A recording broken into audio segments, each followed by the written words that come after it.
program. Hey, Family Meeting cousins. As you know, we've created a Patreon Family Meeting subscription and membership page to include you great listeners in our effort and give you a chance to very economically promote your business, organization, or local event. You can contribute as little as $5 per month to get your message out and support the Family Meeting as a viable voice. We know you appreciate our permanent interest dialogue, get up and dance playlist, and our great guests who stop by. So become a cousin and go to our website, thefamilymeeting.com, and click on the link. A basic and essential part of any financial plan is savings. Most of whatever cash you have will be there because you put it there, not necessarily because of some fancy investment. Now with Save and Plan, Polaris has introduced a way for you to get empowering financial advice. Save and Plan is simple. Just sign up to save on a systematic monthly basis directly from your account and gain access to a planner and our planning services. Once you sign up to save, Polaris will help you develop a customized financial plan and give you a real person to speak with. Your dedicated planner is just an email or phone call away. Save and Plan offers empowering advice for everyone. Visit us at polarisadvice.com and call us today at 312-951-2606 or email us at polarisadvice.com. That's 312-951-2606 or email us at polarisadvice.com. Save and Plan, empowering advice for everyone. Securities offered through Lion Street Financial LLC, member FINRA and SIPC. Investment advisor services offered through Lion Street Advisors LLC, registered investment advisors. Polaris Wealth Management and Lion Street Financial are not affiliated.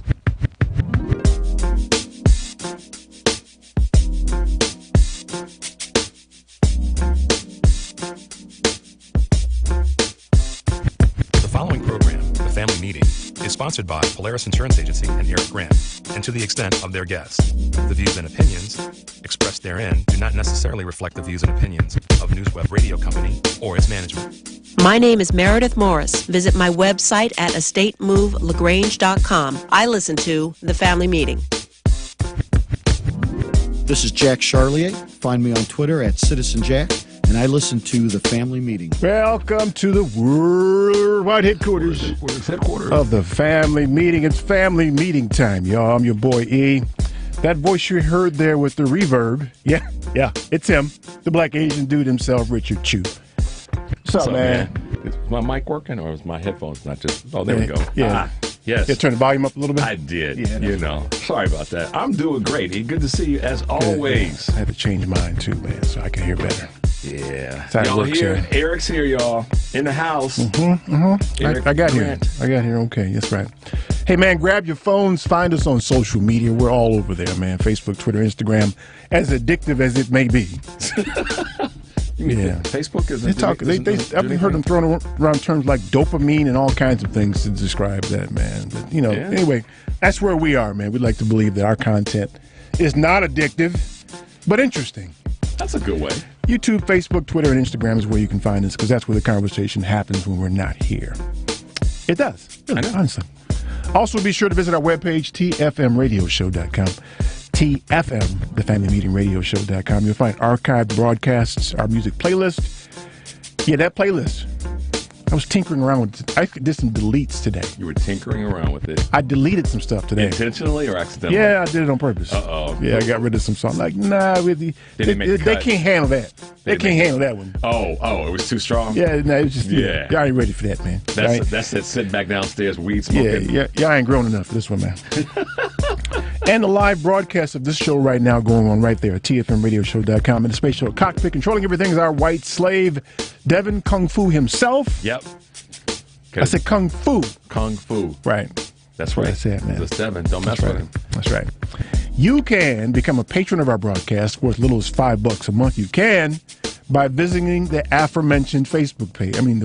The webpage, tfmradioshow.com. TFM Radio Show. Just click the button. It must become a patron. Click that button. It must be addictive because you said it. Could be. Could be. The Family Meeting is sponsored by Property Tax Solutions. If they can't reduce your property taxes, you don't pay. Do that, will you? PropertyTaxSolutions.com. That's Property Tax Solutions. And the deadline's like now. I know. We got ours on, and yeah, stayed in front of it. Got to. They're out there to help. Property Tax Solutions, y'all. You got to deal with them. And I got to go at the door. Yeah, go get the door for us, man. I'll be right back. That's right. Yeah, welcome to the broadcast, y'all. Hey, man. So I've been going over some things. more specifically, the definition of crazy. It used to be back in the old days, you'll like this. It used to be back in the old days that we defined crazy a little bit differently than we do now. But you see all manner of people, especially in the hot thing now, are these school board meetings. You've seen them. Man, people have lost their minds. They are out of their minds. And I don't think it's a new dynamic. I don't think it's new that they're out of their minds. I just think that they're emboldened all of a sudden to show the fact that they are crazy. Now, we knew there were crazy people among us. We all got family members and friends we know. Yo, he's a little touched. You worry about him. He's touched. But these people, man, these people, I shudder to say that I'm afraid of them. I'm afraid of them getting overly bold. Them feeling bold enough to roll up on the wrong person, specifically me. Nobody there. No? Really? Front door now. Not back door. Okay. Hey, Devin. Is he in there? No. Okay. I'm going to tell him to ring the bell. Okay. Yeah. Ring the bell. I'm texting, so that's why I got to say it. You got to say it while you do it. Yeah. It's like that in your head. So it used to be back in the day when you thought somebody was crazy, you defined it because they were walking around in like a hospital gown with like a raccoon on a leash or something like that. Right. Okay. He crazy. Yelling at the lights that are flashing. Right. Yeah. That's crazy. Right. Yeah. Right. It appears nowadays that the expansion of crazy, the definition of crazy is expanded. So that you can't tell by looking at them. You mean it's been disguised and camouflaged? Yeah. You can't tell by looking at them that they're crazy because they're not walking a raccoon on a leash. Nope. They're not walking around in a hospital gown. Nope. In the winter. Right. Right. Yelling at the lights, the stop lights changing. Right. Talking to people who aren't standing next to them. Right. That's not how crazy manifests now. It is people who show up in school board meetings, trying to make keys stick to them, magnetically stick to them. Right. It's that kind of crazy. It's like this lieutenant governor in Idaho. You hear about this woman? You mean Kristi Noem? I don't know her name, but the governor left town, so she tries to change some rules because officially she's the governor when he's out of the state. What? What? First of all, that we know that's crazy adjacent minimally, but kind of you want to keep your job. So when your boss leaves, and I mean I'm talking about hierarchically, your boss leaves. You don't just go in and start moving the furniture around in his or her the boss office. is out of the office today, so we're going to change. We're going to fire everybody and hire all new crew and redecorate his or her office. Right. Just because they're gone. Man, please. Then you watch them try to navigate a media interview, and so they're mad at you because you're asking them questions. Why you do that, man? Yeah, and it's sometimes simple questions too, Eric. Why you do that, man? What's wrong with you? Did you not understand that we were looking? We know, or there might be somebody that might ask you a question. Yeah, about that. Yeah. Right. That you backed the tractor up to the door of a school and said, we're not going to let the school board members out. I saw a woman, I don't know where this was, and you all may have seen this, but there was a woman walking around with a sign. It looks like she may have been outside of a school. Okay. And there was another woman walking her son home, and she had a mask on the little boy. And this woman's accusing her of child abuse and all manner of things on the street. And I'm like, listen, man. I get too. Why you going? Okay, I got listen, roll up on Keisha like that. Okay, thank you. Roll up on Keisha like that. You saved me. You saved the world because all week I've been saying Two things. First of all, did you see? I thought this was epic. So these kids are walking to school. I believe it was in Florida. Crossing the street. They had on masks. And there were some grown folks. I mean, not 28-year-old grown folks, like 48-year-old and 58-year-old grown folks. Standing on the street holding signs saying, that they were protesting. So one of the young men, he said to the crowd of, crazy people, he said the F word, you.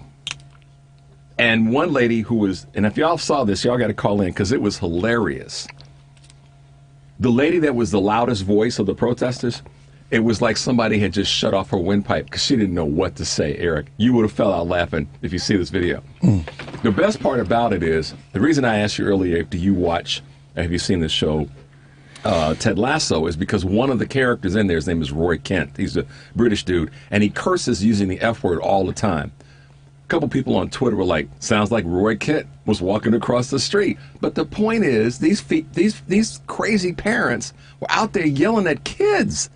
Your kids and mine, Eric Grant. You're crazy, man. And it just that's insane. But so point, they walk Keisha, around. Don't do it. They won't do it. They know better than do it to Keisha. You notice you haven't seen that happen. No, they're not going to roll up on Keisha like that. No. Right. Because first of all, they're afraid to do it.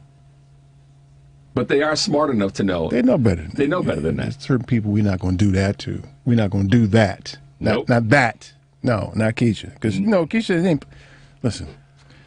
So the definition of crazy has moved. They moved the marker on us. So we have to. And disguised it with non-descriptors now. Right. But, but even more important, I think, is everybody's crazy to a certain degree. You mean all of us have a little bit? We got of a little crazy in us. Yeah, all of us sure got a we little do. crazy in us. We got a button that you just can't Yeah. press. Yeah. But here again, I've been saying this for about almost 5 years now. It is the best thing about the last 4 years is now we know who they are. Yeah. And here's the thing, though, Eric. You said this. We can confirm it. As long And as they're doing it on camera. As long as I've known you, you said this. We know who they are. We've known. But now everybody else knows. Mm-hmm. That's probably, I think, a little even more of a bullseye. We've always known.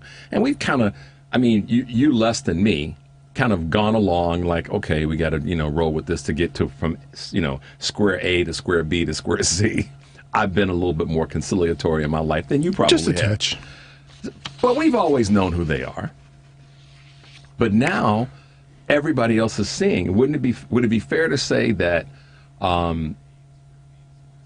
that the people who are seeing it now and seeing that these crazy folks are out there in our everyday lives and we got to live with them, and to your point, we got to, They're handling your food. They're teaching your children. Yeah. They're fixing your car. What are you going to do about these crazies managing the things that are part of your everyday life? How should you? I guess you could be a good cook or a good mechanic and be crazy at the same time. Sure. I guess you can. I'm sure that the skill set's But what if you find out somehow or another that I'm a progressive and you're working on my car? Should I worry that you're going to sabotage my brakes? Hey, man, the whole thing with food, it would be probably safe to say that most people that work in the food/beverage/restaurant industry are going to be somewhat open-minded. I'm not even going to say they're progressive, but somewhat open-minded to things. I'm not inclined to believe that. But that's my point. That's why I said you would think that. But now actually, I wouldn't. But now you got to wonder. Yeah, because you always get on me in a fun way about the number of encounters I have. I didn't have one this week, so you probably have. Congratulations on that. Yeah, thank you very much. But I do sort of put myself in situations just by the life that I live where I run up and do encounter these things. And one of the number one places that I get those happens to be at my health club, which for the longest time I would have said would have been a bastion of some progressive folks. Yeah, but that's the thing that I think is apparent is that those mindsets are not segregated from us. They walk among us. every day. You always hear the story about an African prince who's going to send you an email and says, I've got $100 million for you. Right. And then you always wonder, okay, who are the imbeciles? Yeah, hey, man, guess what? I got lucky me. Of all the luck in the world, I'm getting $100 million. Let me get this dude my bank account so he can shuttle that money over to me. To me. Toot sweet. By Monday evening, I'll have it. Because he's an African prince, I know. He said he was. And it's not like this. It's not like the African princes from the movies, but these are the real ones. Yeah, this is not. This is the real one. This ain't coming to America. And he's got $100 million, and he needs my help. And I need to. He need me to hold on to his $100 million for a little while. Yeah. And he gonna give me some of it for holding on to it. Because he's got to run around the world and try to get some more. Right. And I'm gonna run off to work tomorrow and tell the boss I quit. I've met an African prince who's got $100 million, and he's going to give me some to hold on to some of it for him. Right, just for a while. Of all the luck. Me. Right. With my racist ass.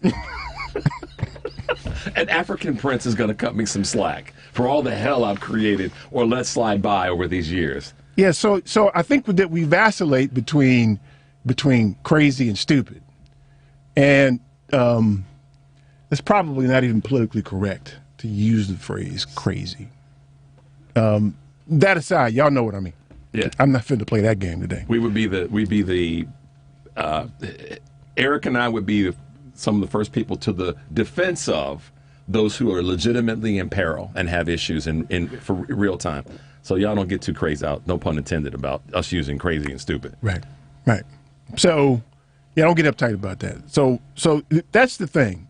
We alternate between crazy and stupid. I don't know if crazy makes you stupid or you're stupid and you say crazy things. I don't. Yeah. It's like this symbiotic relationship between crazy and stupid. Which one comes first? They're always trying to edge you. Chicken and egg. Right. I'm going to edge them out. No, I got crazy. I'm stupid because I'm crazy. I'm crazy because I'm stupid. I'm better than crazy today. Man, shoot, you don't know. I've been running hard to outrace. Of course, one of the essential parts of the definition of crazy or stupid is that you don't know that you're crazy or stupid. So anyone, almost without fail, and I always hesitate on using absolute statements. True. But almost anyone who comes to you and says, well, I ain't crazy. How would you know? How would you know? Yeah, but see, would it be fair to say that the persons that say that are also the ones that say, well, let me check this out. Let me check out the science on this. I'm not quite sure if this vaccine is for real and it's working and safe. Same person. So I'm going to listen to the African prince about the vaccine because he said I got 10 and million he's giving me $100 million. Right. And he's going to run around the country and get some more. Right. Because I hear people talking about, well, I don't trust the FDA and I don't trust the CDC. And it's like, well, who you going to trust then? Mm-hmm. Who you going to listen to then? Yeah, but this dude on the TV said, wait a minute. Hold on a second. So you going to listen to that dude versus the CDC or FDA? Listen, FDA and CDC got to make mistakes because they're humans. Yep. I'll give you that. Man, come on, E. But I'm not listening to that dude. And they make mistakes for a reason so that they get better, that they make things a little bit. They're the Benjamin Franklin of testing until you get it right. And the imbeciles characterize evolving science as mistakes versus learning. Right. Because they aren't really into learning. Right. Because that's like bad. That God doesn't want you to learn. He just wants you to obey. Yeah, right. God, if anything, God wants us to do is to learn from my damn mistakes. So you got people on Fox News for whom they require vaccines or daily testing on a daily basis, trying to convince people that masks are evil. I heard the Carlson dude. I heard him characterize making your child wear a mask as child abuse, and he encouraged people to call the police on parents who you see putting masks on their children. Yeah. So but where he worked, you got to be vaccinated. You can't get close to the building. Right. You got to be vaccinated, or you got to get tested daily, and they wear masks. Yeah. Right. So you won't say it about them. Right. But call the police on these people. I want to play Republican. I want to play the Black Republican and have him invite me on his show and then flip on him. In the How would middle you of the do that? So I could flip on him in the middle of the interview, just so I could, and call out his, inheritance of the Swanson. You can't get that few minutes back in your life, man. But it'd be worth it. It'd be a bunch of people like Rich went on there. Wouldn't it be much more worth it to just hit him in the nose and walk out? Well, that's. If you're going to do something and leave a mark. Yeah, that's true. Right. All right. See how much logic Eric makes and how easy I can go. If you're going to do something like that, just punch him in the nose. Do it. Bust that nose and that blood drip down on that shirt. Oh God! Oh my God! The black guy came in and he punched me in my nose. He caught me off guard. Yeah. So it's the definition of crazy and stupid, or both, have changed on us. And you watch that stuff. I was thinking to myself, I should spend a week and just count how many times I say to myself, that's crazy. Or they're stupid. Yeah, or they're stupid. I should count that because that's what made me think of this. Is I was thinking to myself, that's got to be the 100th time this week I've said that. Well, they're crazy. I got to put this. I realized that when I saw the woman. Did you catch it? Did you count? Sort of. No, I thought to myself I should count it just to see how many times I say it. Okay. And it's a function of how much television you watch, of course. Yeah, true. So if you don't watch a lot of television, you might not see the crazy. But when I saw that woman wagging her finger at this lady with a mask on her child, yeah, I just sat back and said, "That's crazy. I should count this." Well, okay, I'll put my hat in the ring on that one because I'm curious too. But this happened this week. It's a knee-jerk reaction. It's like it just comes out. That's crazy. What? Yeah, I was talking with a client, Eric, and this is God's honest truth. The dude said to me, we're talking about becoming a client of ours on our other live, and this guy said to me, well, my wife doesn't quite believe that this is a workable solution for our financial planning because 2 of her childhood friends aren't doing it. That's crazy. And I had to bite my tongue, Eric. Why you bite your tongue? Because I didn't want to say it to him. I didn't know, I wanted to say it. I got to teach you that, man. You got to say what you mean, man. Well, you may need to temper it a bit, what you say, but you need to say what you mean. Because this is the point. It was that knee-jerk reaction. My first thought was and there's a word in the middle with an F that went through my brain. Or BS crazy. Yeah. But then I come to find out that that's that old anecdotal evidence. Yeah, exactly. So that furthers itself into where we are with a lot of societal thinking about this crisis that we're in. What continues to not shock me, but just somewhat disappoint me, but not like, sad disappointment, is that when I see people who I've known for a minute that go down that road. A good friend of a coworker of Ann's that she's been working with for 8 years, he said to her the other day, well, I haven't found enough information that says that the vaccines are safe. It's a personal choice, and my doctor can't even give me any clear evidence. What? Right. I swear to goodness. And you know what Ann said to him? Well, you need to find a new doctor. So, yeah, man, it's disappointing, guys. The doctor said this? The guy said to Ann, and my doctor can't even show me enough evidence that the vaccines work and that they're safe. He said his doctor, his personal doctor, said to him, so that not only can I not find enough information to prove the safety and the efficacy of the vaccine, but my doctor can't even prove it to me. That's crazy. Ann said, well, you need to find a new doctor. That's just flat out crazy. And so we have a lot of people, that are have degrees, are educated. They're not. Let's be honest, y'all. If you disagree with me and Eric on this is not just people who are what we've, teasingly categorized as the snaggletooth fool in a double wide out in the woods. This is that cat it's in the cubicle next to you. Yeah, they're harboring these sentiments. That's telling my wife that he only wears a mask at the job because he has to and hasn't found enough evidence that says that they work. And his doctor can't prove it to him.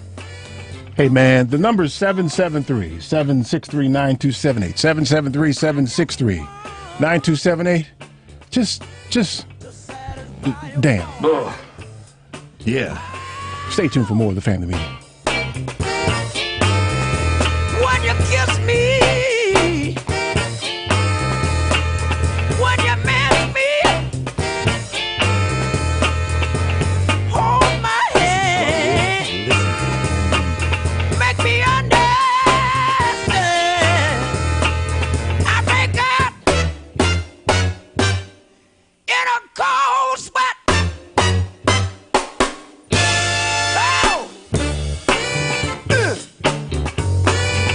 Hello, this is Greg Hilton from PropertyTaxSolutions.com, and I have to agree, the Chicago Tribune had it right when they said, you were foolish if you don't challenge your Cook County property taxes. Over the past decade, I have helped tens of thousands of Cook County homeowners reduce their property taxes by 10 to 15% on average. I was the first attorney in the county with the ability to give highly accurate, to-the-dollar savings projections prior to appeal. Now I have put my systems and legal analysis online for you to see anytime you want. Go to PropertyTaxSolutions.com and look up your property by address or PIN number to get my professional opinion of your tax assessment. The fees we earn depend entirely upon your tax savings, so this legal service doesn't cost you, it saves, as certain as death and taxes. Visit PropertyTaxSolutions.com or call 312-448-9992 and use discount code TFM for 20% off. We do. We buy, we sell, we move, we store. Anything, anytime, anywhere.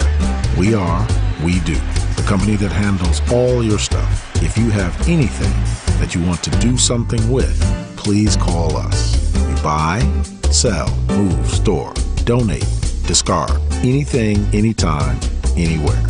eBay plus U-Haul equals We Do. We are moving at the speed of life. Call Terry Calloway, 312-343-9973, or via email, contact him at terrycalloway58@gmail.com.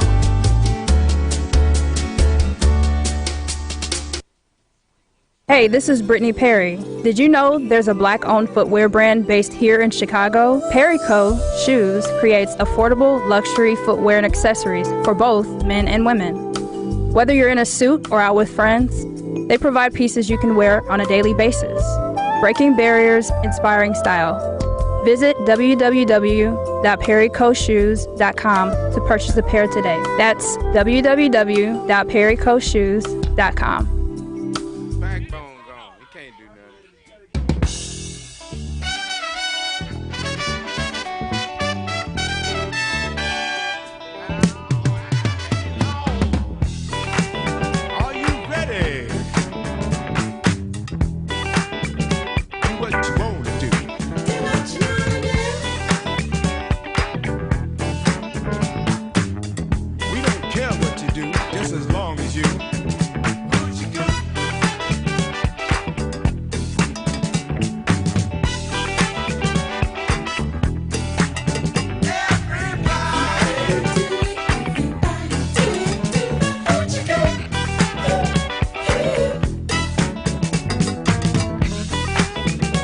This is McLaughlin Fleming III, co-founder of TSEC. You can reach us at www.facebook.com/t.sec.inc. Welcome back to the Family Meeting. Yeah, number 773-763-9278, 773-763-9278. Hey, man, you right on time now. I played that for you. Yeah, Ohio players. See? Don't fall asleep on the fastest. That's right, man. No, man, listen, he's a DJ from back in the day, That's man. right. He knows the funk, man. He just said, I've been on the radio a long time, so. You know the funk, man. Yes, sir. That's for sure. So our guest today, man, we just got through talking about crazy, in case you heard. I was listening. Okay. I heard about Keisha. Yeah. This is Pastor Andrew Singleton from Victory Apostolic. Where'd you go to undergrad, man?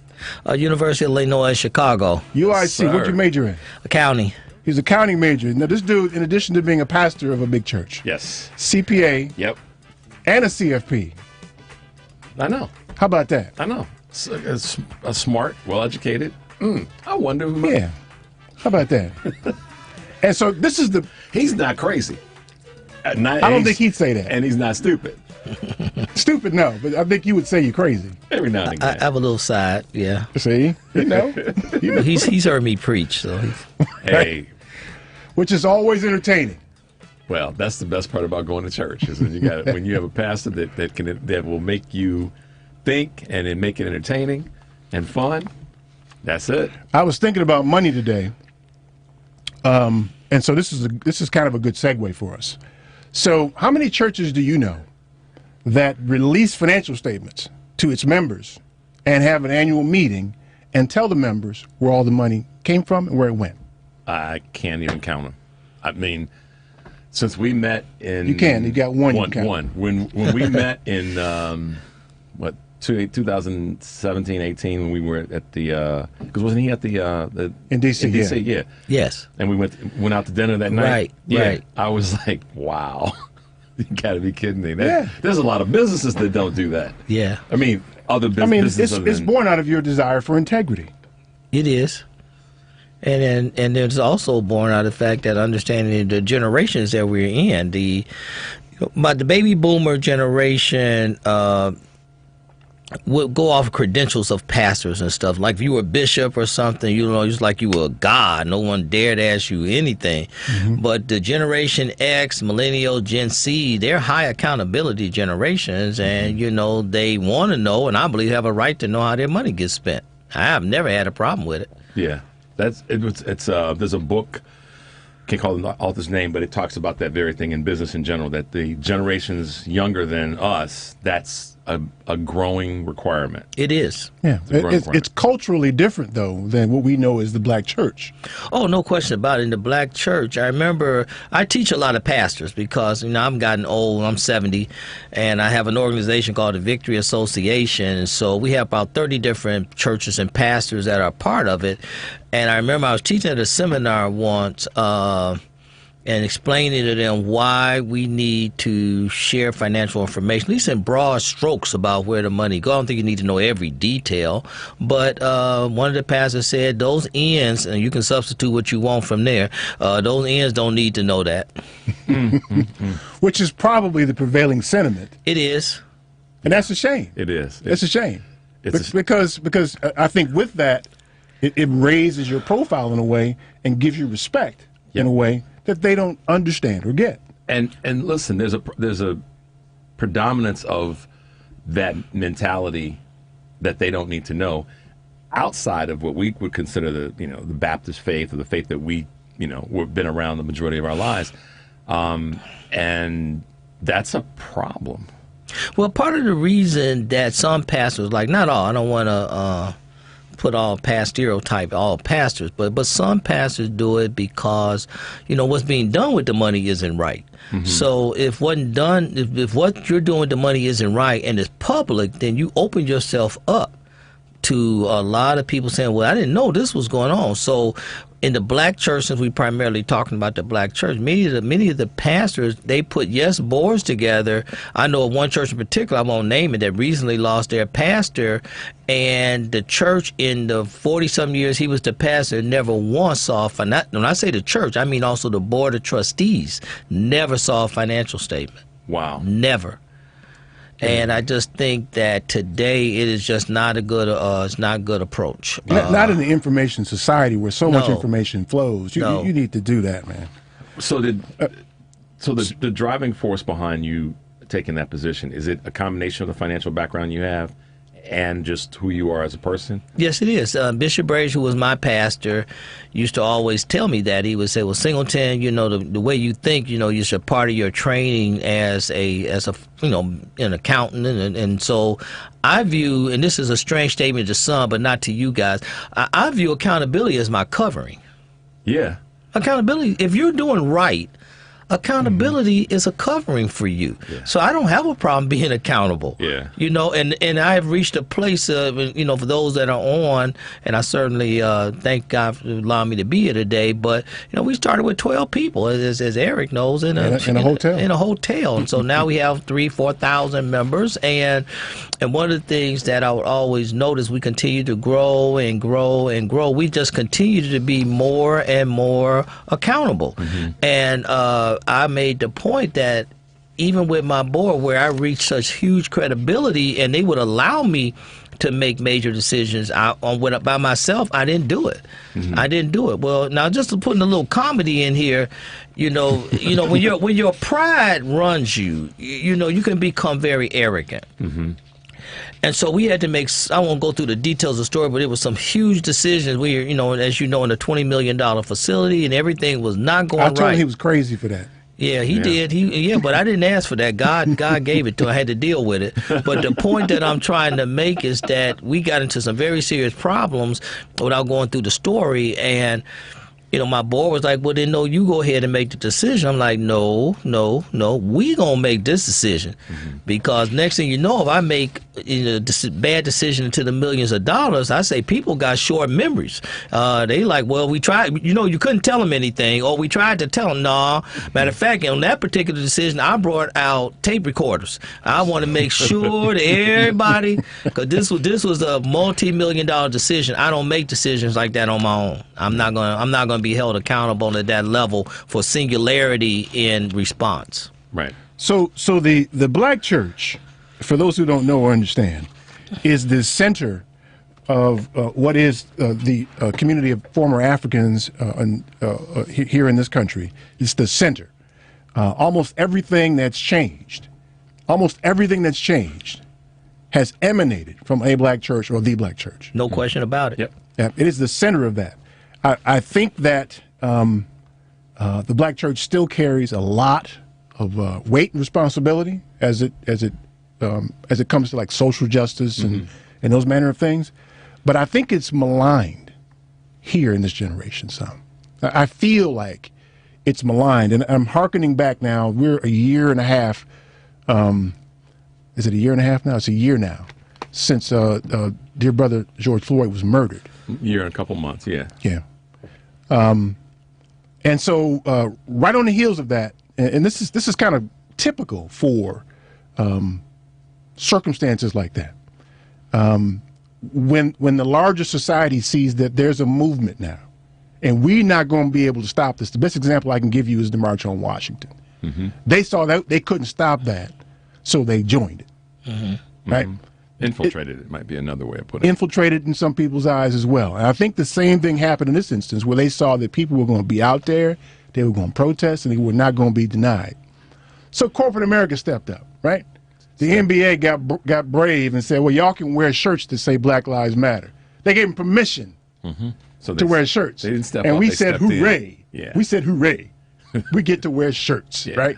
They like us now. And the NFL are now allowed people to kneel. Hooray, we won, right?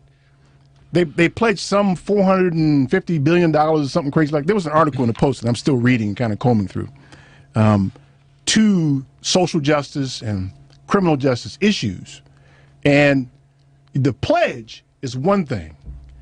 The giving of the pledge is the other thing. That here we are a year later, and arguably, they're starting to look at it and say, I think that they're not mad anymore. Maybe we ain't got to do that. We have to sign a check. Right. We wrote it out and showed it. I was reading, so one of the things was housing, right? I was reading the piece here on what banks are doing. The biggest banks, Bank of America and Chase, pledged some big sum of money towards housing. And part of it was like a $5,000 grant, right? Down payment assistance, right? So what the bank has done, watch this now. What the bank has done has decided to go around to black and Latino communities, which is a problem that you can say that in the first place. Yep. And put up signs saying we got $5,000 for y'all to buy a house. Now, okay, that's good, but aren't you then supporting segregated communities if you're targeting black and Hispanic communities? Yeah, there's no question. But a lot of people don't. I mean, so what are you really doing here? it's an ease of their conscience. And what's $5,000 going to do? That's the barely closing cost, depending on where you buy it. And pretty much in any 50-mile radius of the 60611 zip code, right? That's barely closing costs. So what they're doing, in my opinion, is absolving themselves, giving themselves some space, an opportunity in the long game to get in other doors, to get money out of the community more so than getting money. But watch this though. This is the insidious part about this. So they give you $5,000 as a down payment, right? For you to get a loan from that bank so they can make money. That's the long game. They make money from doing this. They make more money than. Why would they limit themselves to Black and Hispanic communities only? Yeah. Well, let me ask you this: could it be a part of their CRA requirements, the Community Reinvestment Act? That's the second part of it. Okay. This is a purposely because y'all killed George Floyd money. That's what this money is. Right. This is this is. We don't want you to tear up any. We don't want any more of our stuff to get, quote unquote, effectively destroyed. One, and we don't want our non-of-color consumers to stop coming to where we've got investments. Right. So here's where I weave the church into this. Right. So the church is the perfect arbiter for programs like that. Not the churches should be out there selecting who gets the down payment, but the people who go to the church need the down payment. Mm-hmm. So it seems to me that somehow the churches should play a role in this, don't you think?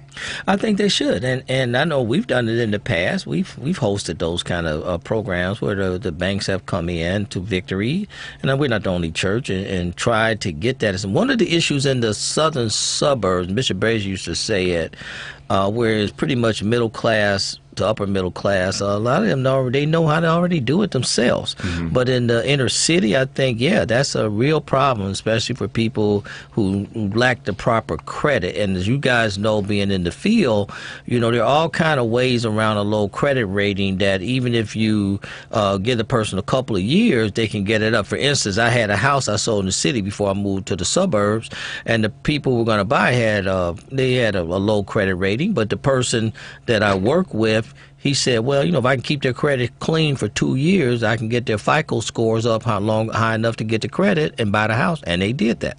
But it's a dearth of information, so we don't have people that's investing back in the community give that kind of information out. But at the end of the day, I mean, adding real estate to your ownership list is meaningful in terms, because most of your wealth is born out of your real estate. Of course. But contributing to segregation is a problem, one. And two, it doesn't really ultimately solve the problem. Because the system, the decisions that you've made to not give people of color loans is the problem. Right. Well, we were talking. I mean, we've been credit worthy forever. And not been able to get a loan. It's one of the first things. That's the problem. Well, the redlining, of course. In these communities, they just did not want us in there. So it didn't matter if you had an 850 credit score, you ain't getting in here. So racism has always been just integral, especially in Chicago area. We know that. Yeah. So they're not really solving the problem by throwing money around. No. Right. And they don't want to admit that it's systemic racism is the problem. Not the little transactional things where you can make money. So when you hear music, we got to take a break. I know. So, I need to figure out a way, at least to theorize on how to hold people accountable for the promises they made last summer. Yeah. How do we do that? And can we involve the church? Because we know black people go to church. Yes, we do. I didn't, but well, I don't know how to handle that one because they didn't make no promises to me directly. Because I'm a very high accountability person. So if they made promises to me, I would already be following up on that. As far as Victory alone, so trust me on that. Okay. The number is 773-763-9278. Stay tuned for more of the Family Meeting. I love the way the body just moves the sound. That's why, brother, always at the music lounge. Yeah. Sit back, relax, and enjoy enjoy the sound. Stand up and get live and just move around. You are now in tune to the music lounge, and the host is the brother with the groove and sound. Sit back, relax, and enjoy the sound. Stand up and get live and just move around. You are now in tune to the music lounge, and the host is the brother with the groove and sound. Can I get a mic check 3, 4? The crowd jumping Hi, up, this is down Patty like Schuler. the You can get a hold of me at Patty, P-A-T-T-Y, at naturesrootedwisdom.com. Keep listening to Family Meeting. Classic. Shorties with bodies that are fantastic. The music's like an aphrodisiac. But other brothers on the mic, you can see me at. It ain't a thing better than a good soul clap. Whoever got the microphone, let me hold that. And I'ma show that I feel the rhythm in. PropertyTaxSolutions.com is a law firm that does nothing but lower Cook County property taxes. They were literally pioneers in deploying cutting-edge data and technology, along with every legal argument in the books to lower their clients' property taxes by 10 to 15% on average. Now they have put their data and legal analytics online for you to check your assessment and savings potential anytime you want.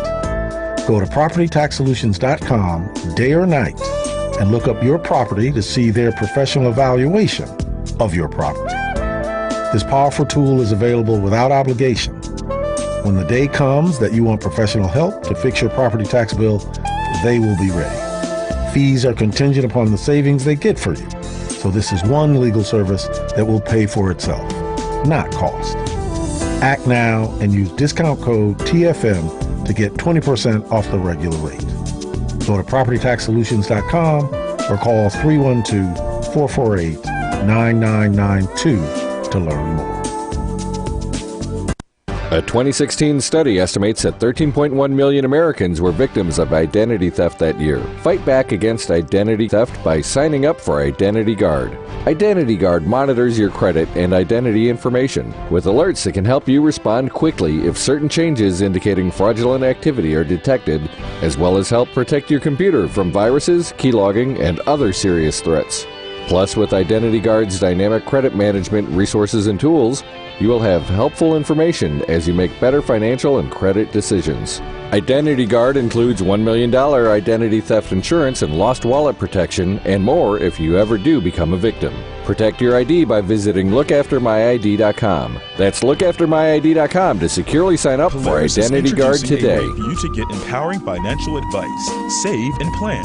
If you are like a lot of people, you'd like to work with a financial planner, but don't know if you earn or have enough to invest. Save and Plan will allow us to work with nearly anyone from young professionals to retirees looking to travel the world. Save and Plan is simple. Just sign up to save on a systematic monthly basis directly from your account and gain access to a planner and our planning services. Once you sign up, Polaris gives you a customized financial plan, a real person to speak with, and information to help you make good financial decisions. Your dedicated planner is just an email or phone call away. Save and Plan offers empowering advice for everyone. Visit us at PolarisAdvice.com. Call us today at 312-951-2606 or email us at PolarisAdvice.com. That's 312-951-2606 or email us at PolarisAdvice.com. Save and Plan, empowering advice for everyone. Securities, insurance, and advisory services offered through FSC Securities Corporation. Member FINRA SIPC. Insurance services offered through Polaris Insurance Agency, Inc., which is not affiliated with FSC Securities Corporation.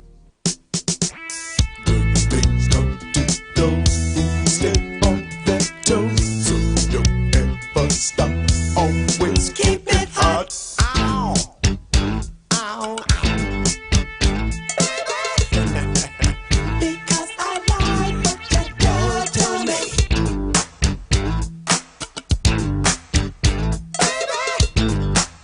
Because I like it and it's all for me. I like my friends excited if they keep my fever rising. Cause I always like to keep it hot.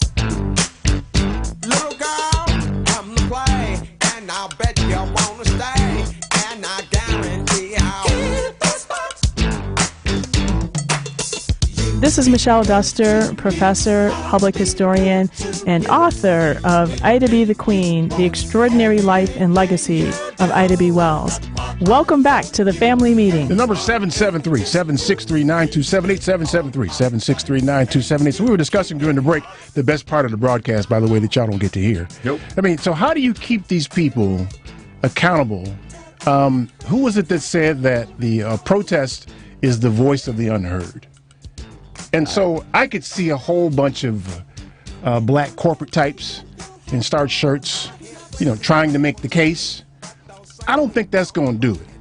I think that they got to realize that what they saw last summer ain't over. Right. We're going to be in the streets, and if necessary, throw rocks until you do something about this. Yeah, because, listen, the thing that I said, and you said it a number of times, is how long, what was going to be the stamina of people who were protesting that didn't look like When did us? they have to go back to work? They can't be out in the streets no more. Correct. Right.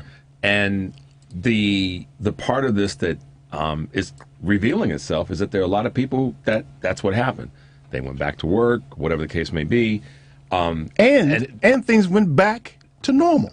To a certain extent, they did. So now a lot I mean, you still got police officers killing people in the street. So that hasn't changed. That's the part that I just don't get why no one understands this. And, the story down in Texas of this judge that basically allowed these officers to arrest these children for not breaking up these other kids fighting. Did you hear about that? Yeah. So that's a horrible situation. So how does this relate to what we're talking about with regard to the money that these banks and other groups pledged? I think that it needs to be outed. First of all, a lot of people don't know that those pledges were made. If you ask 10 people, it was nebulous. It was unbelievable. Like this 3.5 trillion they're throwing around for the budget. I mean, nobody really understands. Right. So $450 billion. Okay, when I get mine is what people are thinking. Pretty much. Like Pastor said, when you gonna get yours? Mm-hmm. So then that needs to be, I think, part of the initial hold their feet to the fire piece of the conversation. Is it but how? How do we hold their feet to the fire? How do we do it? And I think part of the answer is we got to get the churches raising hell. But and to that end, but don't you think there's a lot of people, or do you think there are a lot of people that don't even know about it? That don't even know that was a pledge. I'm one of them. I didn't know. And so I think that a lot of the energy is grassroots and letting people know. Did you know that XYZ organization promised to contribute X amount of money? They haven't done it yet. How do you feel about that? I think that we need. So my question is, how do we get more people to know that those pledges were made? Then we can say, and they haven't delivered on them, And now that they haven't delivered on them, and you didn't know about it, but you know about it, what are we going to do about it? I don't disagree with anything you just said. I'm just saying who. Who? Well, the church would be the church would be a central. It's your job. Mechanism. You got to do it. I didn't even know. I just told you that. You heard me say that. Now you know. Now you got to go do it. Well, but I have my own approaches. For instance, Victory had, at least to my understanding, the largest protest in all the southern suburbs last year. Because on June 8th, we had the governor, the Congresswoman Robin Kelly, all of the other top politicians in the area out on the whole, we called it March for Justice and Love of Neighbor about George Floyd. It went national. It was thousands of people there. And so we have at Victory, we have a separate 501c4 organization that we put together with our attorneys so that we could protest, because as you know, a part of your 501c3s does not allow you to have that kind of political, it's in violation. So there's a 501c4 category that we have. And so what we have been doing, in working with the head of that, he's actually my son-in-law, Brian Warren. What we do now is we had certain tenets and things we put together that came out that protest that we wanted to see not the ball not dropped. And we've been doing that. We've been meeting with the mayor, and we are going to have further meetings. Ultimately, they're going to be town hall meetings about the things such as the police brutality. We don't have your piece on there. We got several other pieces on there that we want to see happen as a result of the George Floyd. But we didn't have that piece. I wasn't even aware of that piece. Are there other... So is it enough for us? Is it enough for us to demand that they stop killing us? I mean, it seemed like that's kind of a baseline thing, and that's not something that you work on. You just stop. Yeah. Are there other? You know what I mean? So are there other churches we can't keep having we can't keep having town halls. I wouldn't be aware of their other 501c4s. Is it a popularly known? No, I don't strategy? think so. I don't think so. Yeah. It's just that we took that approach because we wanted to have the flexibility. One of the differences between the 501c3 and the 501c4 is with the 501c3, your contributions to the 501c3, of course, are tax deductible, but not to the 501c4. Okay. So that's one of the reasons that you can get it, because we're that separate corporate standard is not the people who give to it are not getting tax deductions. They're just supporting the movement. That's right. Mm-hmm. So, but when do we get beyond town halls, marches, I think and you have to protests? start there. I just don't think and unfortunately, I mean, some of the things y'all are saying are just dead on. The things that are born out of crises, and trying to sustain that kind of fervor when the crisis is no longer there is very difficult. Mm-hmm. It's very difficult. Matter of fact, let's talk about it in terms of COVID right now. Everywhere you go, you see different standards. I was listening on the way in that you guys talking about the mask. You can go to 10 different places. You go to one place, then don't nobody have on a mask.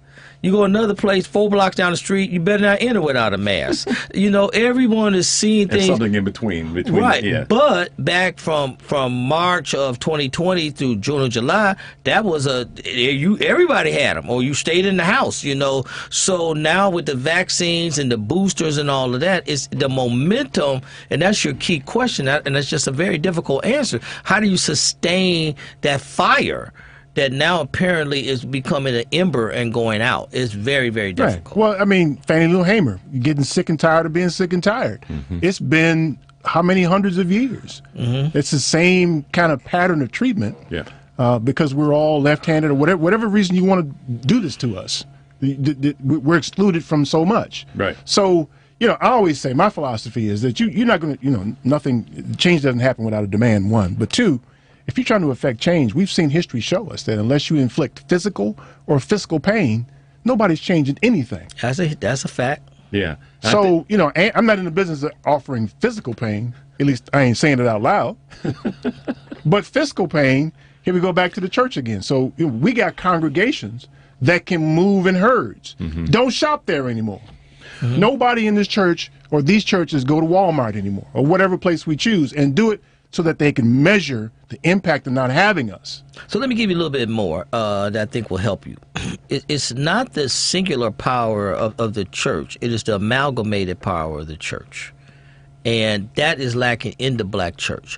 The black church itself is divided. The black church that was a part of Bishop Brazier generation, my pastor, and that crossed all lines, Episcopalian, Methodist, Presbyterian, and all of them coalesced into a solid movement, spearheaded, of course, by Martin Luther King and all these others, Malcolm X, whoever you want to add to that.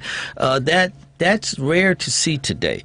And one of the reasons for it is that the black church, since we're talking about the black church is still powerful, but the power that it had back then, it's not there now. A lot of people don't understand why. I'll tell you why. They're not going to church. Mm-hmm. They don't go. That's one of the challenges. I'm teaching a whole group of pastors in 2 weeks to try to understand the times that we are in now. The average person goes to church once a month now. And then when the pandemic hit and they started going online, now they lazy at home, sitting around drinking hot tea and won't come to church. Watching online. And watching online. But, and one of the things I like to think is profound, no one likes to call their own selves profound, but I'm a person that connects the dollar to what I get. And so if we are not able to disciple people online, which is very, very difficult as opposed to in person, then eventually the dollars are going to stop flowing, because who donates to what they don't benefit from? Mm-hmm. So the church is really in a crisis of our own right now, because the gospel message of Jesus' death, burial, and resurrection now does not resonate with a younger generation now. They think in terms of everything here and now, and it's one of the, and I'm not trying to be a preacher today, I didn't preach today, so I had to watch myself, but it's a loss of sight of eternity. It's everything is now. Let's focus everything now. But then when that person closes their eyes in death, there's another reality that has to be dealt with, and that's when Satan wins. You ignored the most important thing of all, your soul, and worried about everything here that you only have for 60, 70, 80 years, and now you got to deal with eternity. So we're losing sight of the message. The average pastor, even in the black church now, has become a motivational speaker. They don't talk about heaven and hell. They don't talk about sin. You know, they're scared to death because the people ain't half coming as they are, as they should be now, so they don't want to do that. Yeah, let me grab the phones here. Let me see what's on Steve's mind. Hey, Steve, what's up, man? Yes, I think it's a really interesting topic, and I was one of those people who actually didn't believe that the protests of last summer were going to be sustained, only because in the context of when and how they happened, I didn't think that it was going to last. And keep in mind, it was focused among young people, and for those young people, what happened, we took away sports, we took away concerts, we took away movies, we took away television, all of these things, and we told them they didn't have to go to school. And then, of course, what happens to George Floyd becomes this national story, and people take to the streets. What happens moving forward? You give them back all of the things, the PS5 and everything else that distracts them, and all of a sudden, the protest thing was fun for last summer, but I'm not going back out again. I got other things to do that are back, and they can distract me. And that's been an ongoing theme in modern Western society, in that, corporate America does two things. They sell you things from which they derive a profit, but they also distract you with those things. I mean, I wish people spent as much time worried about social justice issues as they do in terms of playing their favorite video game, but they don't. I wish social justice issues had as much following as Kim Kardashian does online, but they don't. And these are the things, unfortunately, that indicators of how and what we do in society with regard to how we pursue justice and how we move forward. And I do think there's a difference between, say, the 1960s and that generation. These are people who took years out of their lives. I mean, sometimes they decided to forego their college education. They dropped out. They really went out there to become activists, whether it was for the civil rights movement, the anti-war movement, all sorts of movements. But young people today, I mean, to me, it was just transitory. It was a few months of protest, and then I'm going to go back to, playing with my friends, in group Halo competitions and that kind of thing. And I wish that I were wrong, but unfortunately it turned out to be exactly that. So I don't know how you keep people engaged, but I do think that you're right in that corporate America saw this huge wave, and what they decided to do was, okay, look, all of a sudden people woke up in the world. Okay, quick, somebody, Jamie Dimon over at J.P. Morgan, say, okay, somebody give somebody $1. And, so we can look good and move on. But as you pointed out, I mean, sort of offering people something like $5,000, that's like your credit card company when they say you get 1.5 points on every purchase. Okay, yeah, you may think that that's great, but that's just an incentive by which you spend more money with them. Most people aren't going to pay off their credit card, and then you're paying 15% interest on that. So that 1.5 points that you've just got, that was a drop in the bucket compared to what they're making off of you. Right. So I absolutely agree with you. I mean, and though I am not a religious person, I do think that the church, especially the African American church, was instrumental in a lot of the changes that we saw in the 20th century, especially with regard to civil rights. Now today, people have moved away from organized religion at a record pace, especially younger generations. It's not limited to the African American church. In Europe, there are places where the vast majority of people do not consider themselves religious any longer. And the question is, do you necessarily have to be religious to have a moral society and an ethical society? I don't think so. I don't think you need a higher being to tell you that you have value in the world and that you can be for justice. Don't get him started, man. Don't get him started now. Yeah, no, exactly. Don't get me started. That's his view. Exactly. I don't want to have that debate because I think we're all entitled to however the road we want to take gets us there.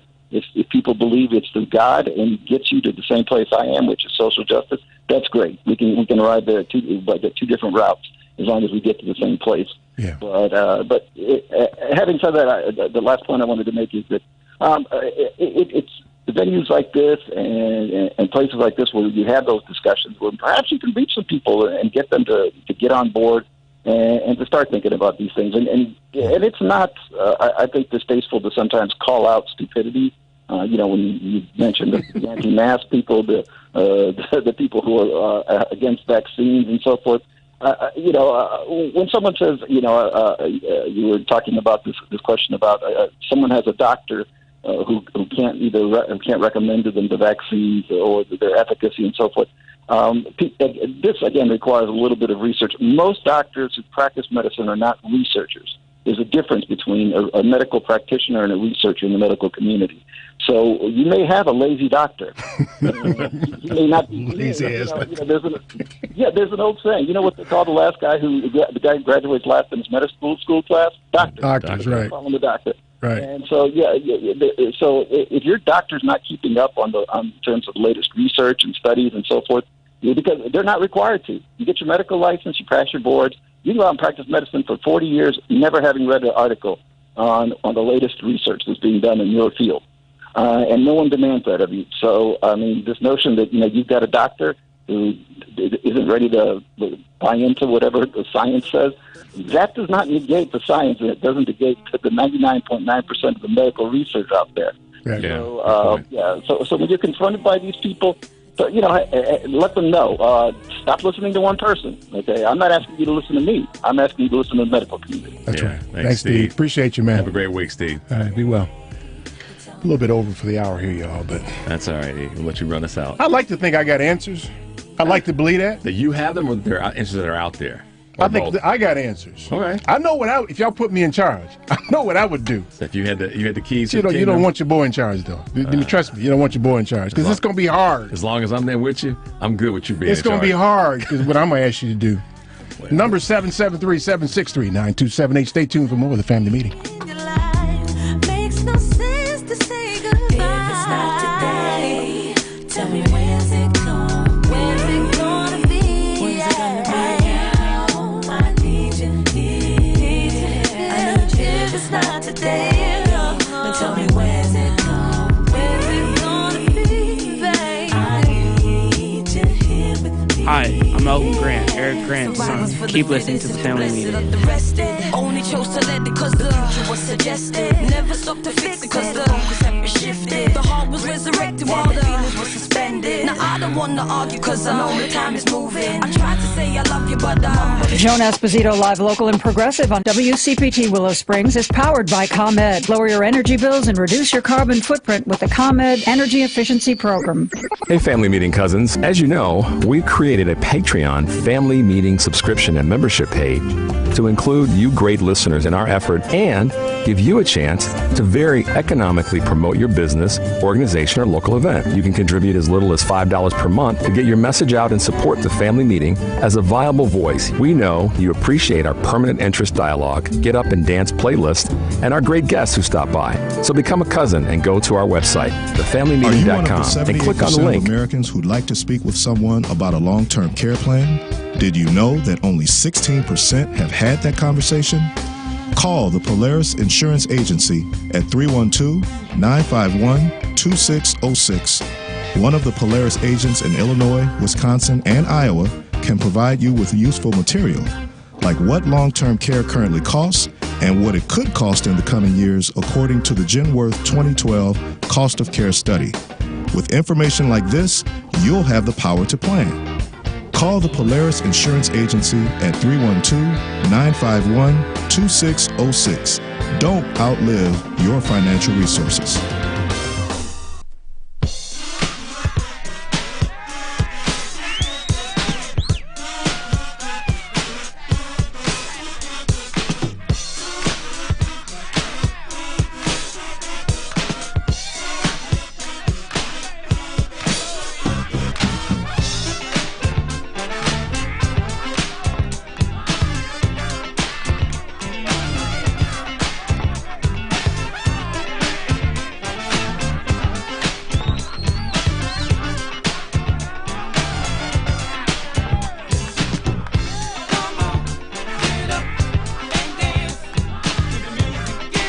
This is Miss Lady B from Dance Factory Radio. Welcome back to the Family Meeting. Number 773-763-9278, 773-763-9278. Y'all don't want your boy in charge.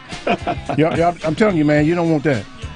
Because I'm a firm believer in fiscal or physical pain. Well, and just common sense, the other side of not using sense, pain, which you are. when people do stupid stuff, it's like, wait a minute, man. And that's stupid. And that's an okay practice, because sometimes the only way to get through and get something done is to cause people some discomfort. And I don't mean that in a way that's really the essence of the problem here, is that there's a lot of people that aren't willing to take that extra step because it's uncomfortable. I think personally, or just stay in the fight. I think the black churches, I think they're under duress now. I think that they are under fiscal threat. Not all of them, but a lot of them. If you take a stand on this or that, then you won't get that sidewalk, or you won't get that easement, or something. Yeah. Right? So, they're making decisions based on physical threat. With a gun to their head in some ways. I mean, right. I mean, a lot of pastors aren't willing to go out there now. Wouldn't you agree? Well, I ain't trying to put you on the spot, man. I'm not on the spot. I'm just listening. It's just, if we think back to slavery times, the gospel has been around 2,000 years. So you have white pastors who knew that racism, slavery, all of that was wrong. They participated in it. And but you have to understand. See, there's a thing, and I'm gonna jump the gun and say the word is courage. So here you are as a pastor, depending upon the income from those people to sustain your way of life, your congregants, your parishioners. Well, this one is a slave owner, that one's a slave owner, so forth and so on. Well, when you make that stand, you out of job. You are no longer representing their ideal. One of the things that happened recently, you can probably give me the state that it happened in, because I was trying to help people understand, like on your phones you have apps and icons. They're there to do certain things. Each app does what it's supposed to do. If it doesn't work, you get rid of it. Like my Waze wasn't working about 3 weeks ago. It was doing real weird stuff, so I deleted it and I reinstalled it. Right now it's working fine. But if you will recall, a few weeks ago, probably a month ago now, Trump made a statement. I don't know if he was in Georgia or wherever he was at, and he said that you should take the vaccine, which he just done today or yesterday as well. I think he was in Idaho. Yeah. Said the same thing. When he did that in that place, they booed him. They booed him because the icon, the app ain't working. You mean they're stupid? Well, no, it's just that icon is to do what they supposed to do. And so even in the church, if the pastor as the app and the icon is not representing the values of that congregation, they just get another app. They get another pastor. So it takes courage for people to make a stand and say, I'm going to make this stand for what's right and what the Bible truly teaches, even though I know it may cause me, and you said it right, some pain, some discomfort. Very little change is made in the midst of comfort.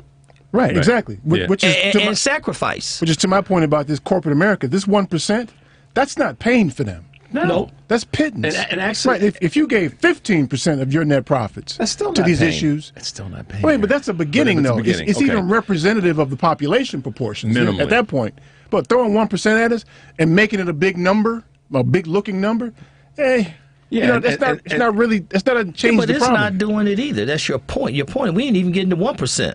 Right.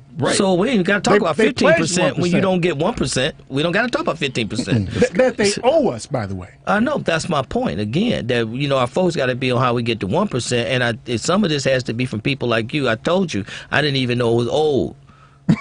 So that furthers that goes back to the whole phone. Oh, sorry. Yeah, let me get phones.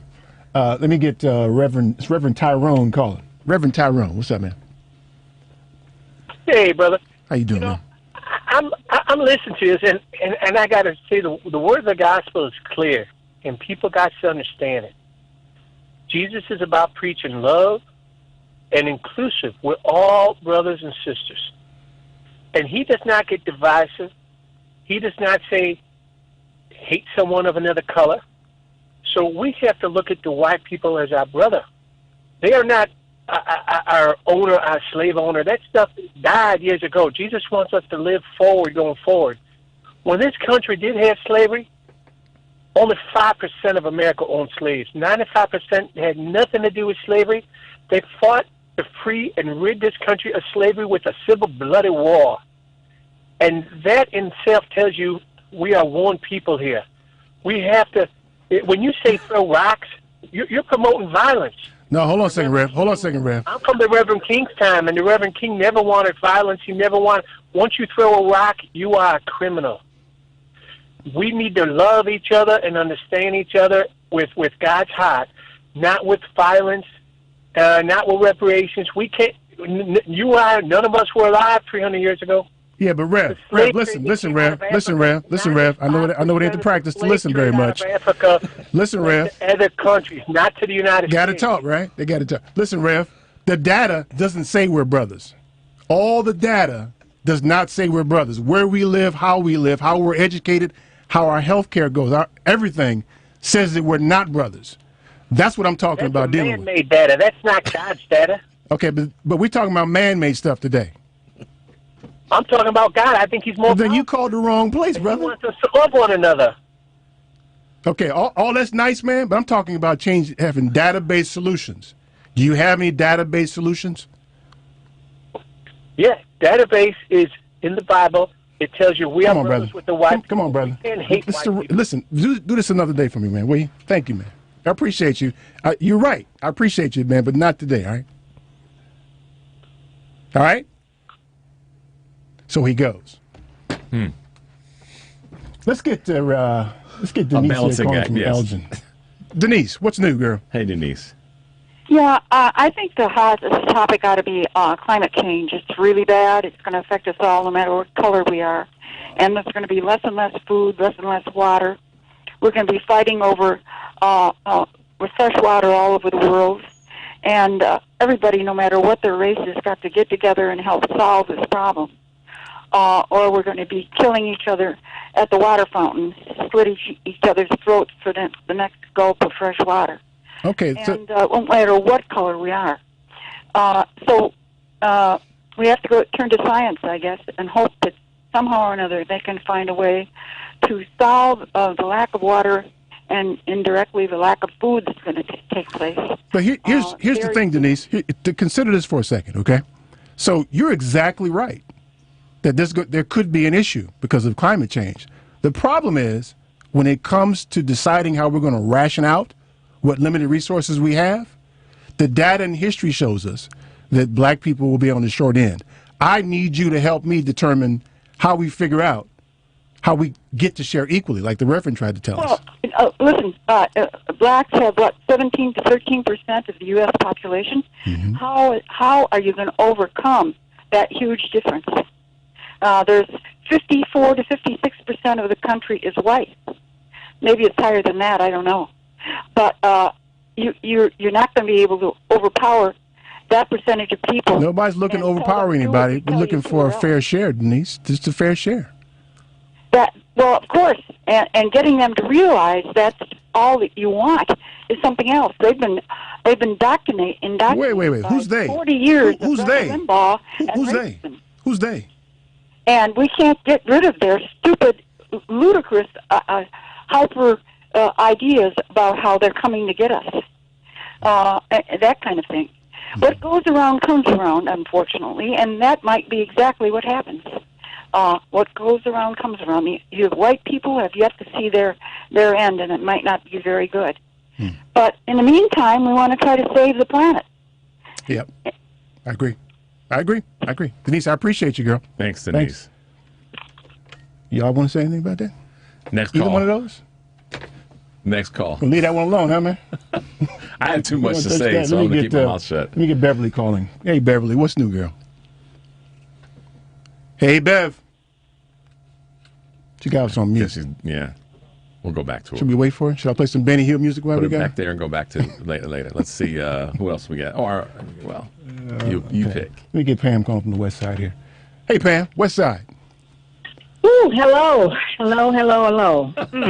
What was that woo about, Pam? You all right? Your previous caller and the caller before. So let me set some things straight about the issue of race. See, here's what I'm not going to do. They is the white community, right? They represent the white community. And they represent those who have enslaved and have benefited from slavery. See, the Bible talks about love and peace, but you have to speak the truth. Doesn't the Bible talk about truth? Mm-hmm. So when we talk about racism, enslavement of black people and others, right? The hurting of the indigenous people. We're not talking hatred. That is truth. Now, on the other end, if you receive it as hatred, then something is wrong with you. And to Denise, I agree, dear, that climate is important. But you know what?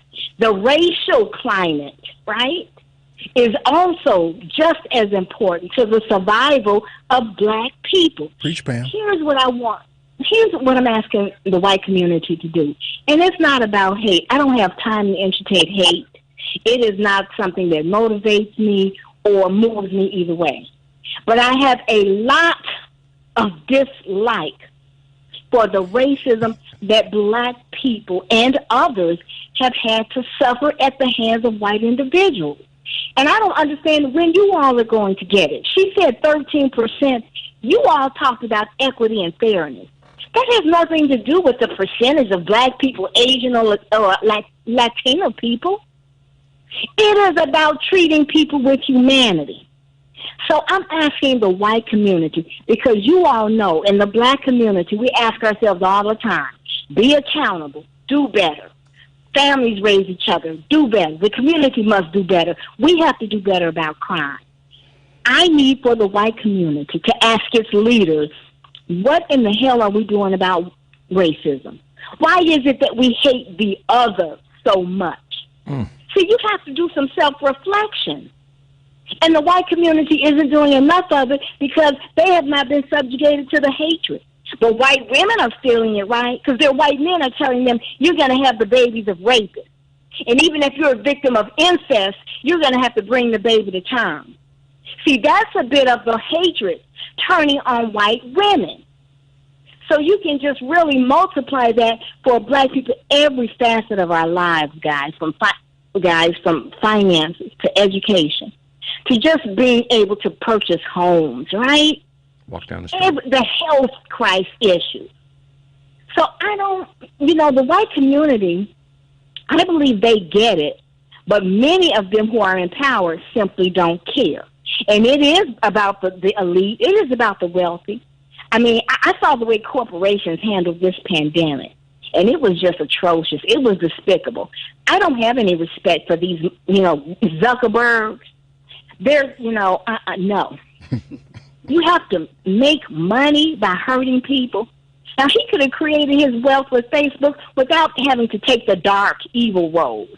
He knows his social media platform is harming teenagers. So you guys are entrepreneurs. You're in business. And I know business is about revenue. But is it revenue at all costs? Mm-hmm. Is it revenue without not paying attention to what's going on in the world? Mm-hmm. We, as black people, we're not going to start a civil war. We're trying to live within the confines of the law. So we may not win a war, but if we were to apply ourselves, we can make it very difficult for this country to exist. Do you know what I mean? Did we rile you up, Pam? Did you get riled up today on a Sunday? I just think we should all go home now because Pam just said it. So did you get all riled up today, Pam? I'm riled up because look how much energy black people have to expend fighting racism and hate. Right? Mm-hmm. Reverend Jackson, threats on his life. Anybody who wants to attempt to do something meaningful about racism. Now it's at the school board level. The people are harassing the children because the children want to wear masks. There is something very sinister and evil, and we've got to, grapple with it right now. There was an insurrection, a coup. Have you all had an opportunity to read through the report? A coup. I saw it, man. Yeah. One of the reporters said, an attempted coup is a coup that failed. That's right. And you have congressmen who go along with that. We cannot excuse this behavior. If you're going to ask the street criminal to do something, and what are we going to do about the white-collar crime?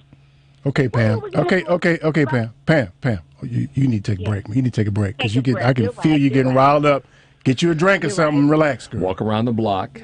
All right. Just take some deep breaths. I'll jog in place. Because we don't want to have to come to this, girl. Man. We will. That's right. But we love you, Pam. But the white community, I love you all too. But the white community, it's not out of hate. It's because you have to check yourself like every other culture has to. Yep. Thank you, Pam. Thank you, Appreciate you, girl. guys. Be Have well. a great week, Pam. All right. Anybody want to share? Well, I'm going to jump in on this one because that's the thing that I'm constantly saying.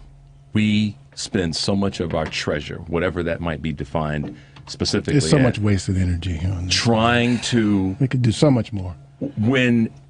If the community that calls itself the majority community would just do their work. Yeah. To Pam's point, Well, I mean, you can't repeat it enough, but yeah, the music's playing. That means we need to shut up and go to break. Okay. I hope we didn't get Pam out on the street throwing rocks or anything. She might be. She might be. 773-763-9278. Stay tuned for more of this, y'all.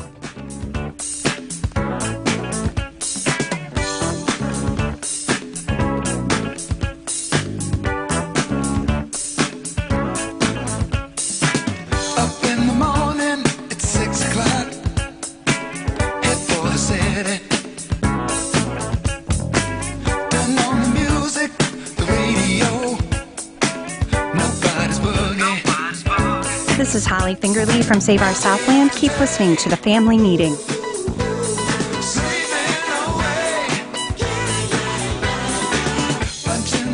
A basic and essential part of any financial plan is savings. Most of whatever cash you have will be there because you put it there, not necessarily because of some fancy investment. Now with Save and Plan, Polaris has introduced a way for you to get empowering financial advice. Save and Plan is simple. Just sign up to save on a systematic monthly basis directly from your account and gain access to a planner and our planning services.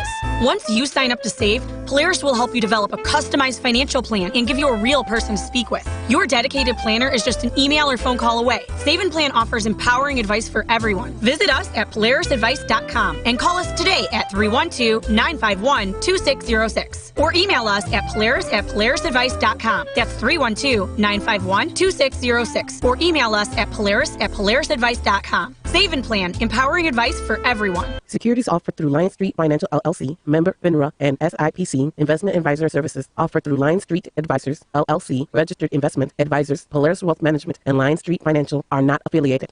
With Cook County property taxes on the rise in Chicago by 25 to 45%, there is one website offering you a quicker, better informed, and more lucrative solution than anywhere else. That is PropertyTaxSolutions.com. Painstakingly developed over 10 years, our patented tax savings calculator provides any Cook County homeowner with an instant data-supported savings estimate. There are no upfront costs and zero risk. Better yet, upwards of 90% of Property Tax Solutions clients see an average reduction on their annual tax bills of 10 to 15%. Visit PropertyTaxSolutions.com today and enter discount code TFM for a 20% discount on our services, or call 312-448-9992. That's PropertyTaxSolutions.com or call 312-448-9992. Property Tax Solutions is your legal team for saving on taxes. A single K plan is a 401k plan designed especially for business owners and immediate family, regardless if they are incorporated or not. Single Ks offer both employer and employee contributions and in many cases have no setup fee or annual plan administrative charges. Single Ks are simple to administer with no government reporting required. Most importantly, this plan allows employees to access their savings via hardship withdrawals or loans. Visit our website at polarisadvice.com or call us about your business or organization's retirement plan at 312-951-2606 or email us at polaris@polarisadvice.com. That's 312-951-2606 or email us at polaris@polarisadvice.com. Polaris provides empowering advice for everyone. Securities offered through Lion Street Financial LLC, member FINRA, and SIPC Investment Advisor Services offered through Lion Street Advisors LLC, registered investment advisors. Polaris Wealth Management and Lion Street Financial are not affiliated.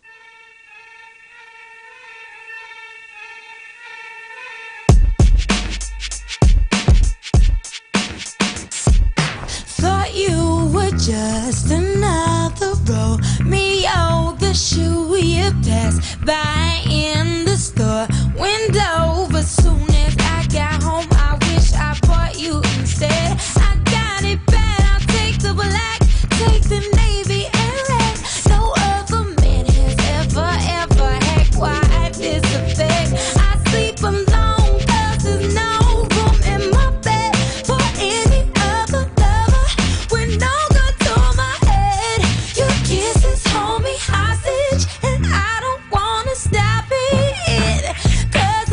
This is Oliver Gibson. Welcome back to the Family Meeting. You know, one of the things I like about Victory, man, that is, and he could probably get on me because I ain't been there in a while. You're here. They got a funky band. Yeah, well, you know, that's right. They funky band. Vibrations. That's what they say. Victory Vibrations, the funky band. Hey, listen, they're not your average run-of-the-mill band. Pastor, how long you been preaching? I mean, formally. I've been a preacher for 40 years now. 40. 40. So that's longer than lots of folks been alive. That's true. And I'm saying this is complimentary, but also just to bridge the connection. See, one of the things that I've always loved about pastors like you that have education outside of pastoral means is that you see the world from a bigger perspective than a lot of folks do.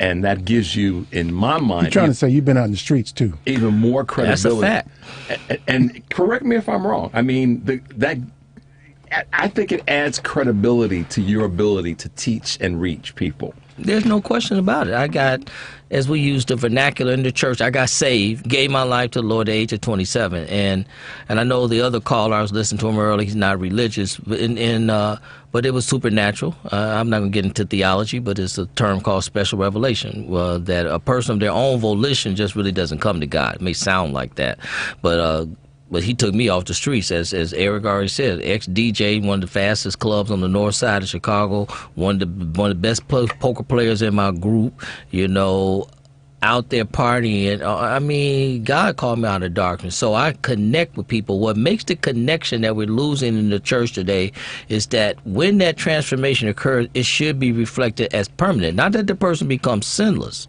but that change that only God could do made a change in that person that's permanent for the world to see. And that's where kind of we're losing the game, because part of the loss of the credibility of the pastors of that we don't have, that the previous generations have, is just that you turn around to scandal after scandal after scandal. Even though the vast majority of pastors, I believe, live godly lives, don't make a lot of money, you know, are in it because they care about people and try to train. But when anyone is prominent, and Victory is a prominent church, this whole term mega churches. Mega churches are defined as churches that have over 2,000 people pretty much in attendance on a Sunday and over $2 million in annual revenue. So Victory is one of these mega churches. It's only a couple of thousand all in America, but whenever anyone falls, it's huge. But when we reflect a transformed life, that's what draws people, and it makes us real, and it makes us relevant to people. Yeah, that's it. Let me get Dredson calling from the south side here. My man, Dredson, what's new, man? Hey, what's up, man? Yeah, I definitely want to push back on some talking points that I know a lot of people believe in. I didn't want it to have any lasting impact. For one, when you look at the South and during the slavery time, 33% of the South owned slaves. Okay, so when people do this say the 95% number, they try to count for the whole country, but there's even context there. In the North, there were states that banned slavery, but they also banned black people from living in the state. The state of Oregon passed exclusion laws saying we're banning slaves, but we don't want black people here. They were very violent in keeping them out. California actually was going to pass same law. Okay. The other thing I wanted to push back on was the count starting the clock 300, 400 years ago. People say we didn't live there 400 years ago. They just totally forget that when slavery ended in 1865, we had Jim Crow and segregation that went on all the way through the 60s. That's right. And we were alive for that. A lot of us, our parents were here for that. You know, and, you know, right, you know. That was even more insidious than slavery in many ways. No question about it. Yeah, because now you've been told you're free, but you're not really free. Right, yeah. And there hasn't been any major change to correct an injustice in the history of the planet Earth that was done through coddling and swooning the people who were subjecting everybody to it. You know, they tried that. There were people that were anti-slavery before the Civil War. They tried the legislative process a whole bunch of times, and It never worked. They tried to argue it out. They tried to debate it out. It didn't work. And then even when Lincoln got in, they weren't even, look, he offered to chase down the runaway slaves that meant keeping the country together. But them folks were so paranoid that the Republicans were anti-slavery that they seceded from the entire Union. And there's no way you can tell me that we could have went down there pounding on the Bible and trying to shake hands and having a cuddle puddle would have convinced them to come back and let the slaves go. It just wouldn't have happened. You know, so, but and until someone can show me an example of it working, show me an example of being nice and having kumbaya, hugging it out, hug it out, right? Right, hugging it out, reach around, slap on butt, whatever you want to call it, and show me where people tried it, it failed, and then it didn't work, and something violent happened. If they can show me where that process didn't take place, then I'll accept their argument that we could just have peace, love, and understanding in order to get something done. And all of us want to be able to do things peacefully and just hug on each other. We just never seen it work. Yeah. And even when we try to do it work, people push back, you know. I mean, look at that. We simply wanted to say Black Lives Matter. Folks push back on the term and spun it to say, oh, you only want to help black people. That's a form of pushing back on something peaceful. Yep. You know, when we had the march on the expressway, the Dan Ryan, there were so many people against that. You know, they were against kneeling at a football game. You know, but then as soon as stuff got tore up, which we all know historically, that's what happened. They were like, oh, no, why are you guys being violent? It's like you guys didn't accept none of the peaceful solutions before that. Dredson, imagine that, I appreciate you, man. Thanks, dude. man. All right, thanks, man. I got to keep driving. I had to pull over for y'all, man. That just had me. I was like your other caller. She probably out here running around, punching stuff, and I was about to get out the car and flip my car over like the Hulk listening to that. All right, so I'll let y'all go, man. All right, man. All right, man. Drive safe, bro. Okay.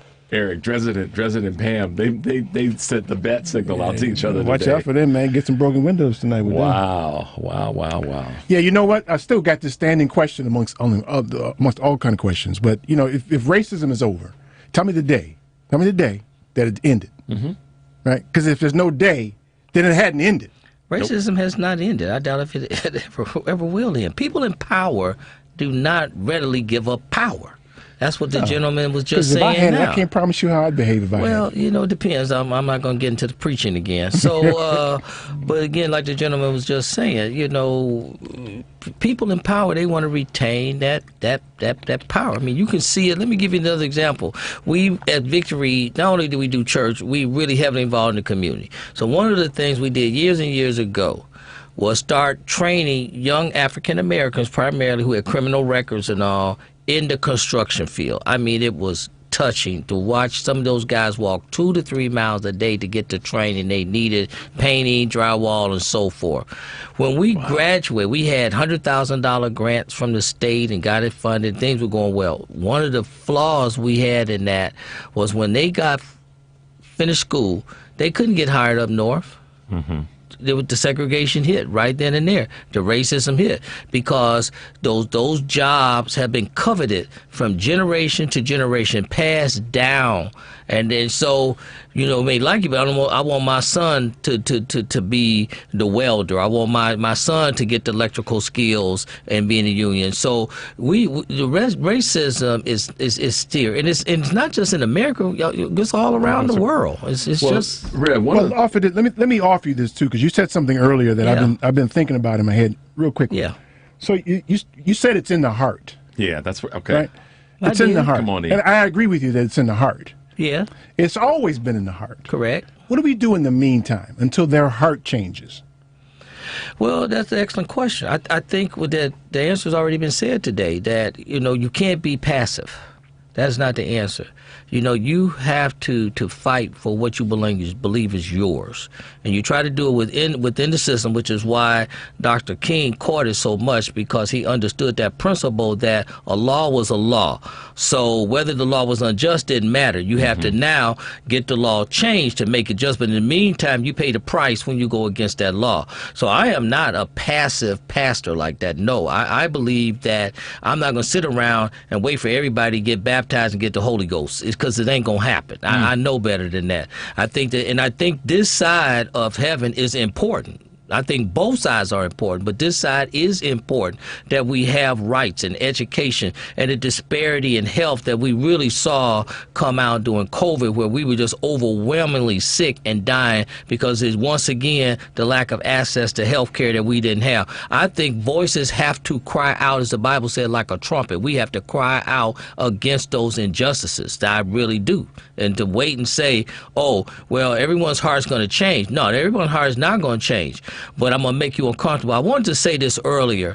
One of the things that freaked me out, that I saw for the first time in my life during these riots, we've always been, and I like y'all word stupid, we've always been stupid we about... We invented that word, too, by the way. Yeah, we've always been stupid about when the riot happened, we destroy our own communities. Yeah. We destroy the store down the street where we get our milk, Right. you know. Not this time. You know.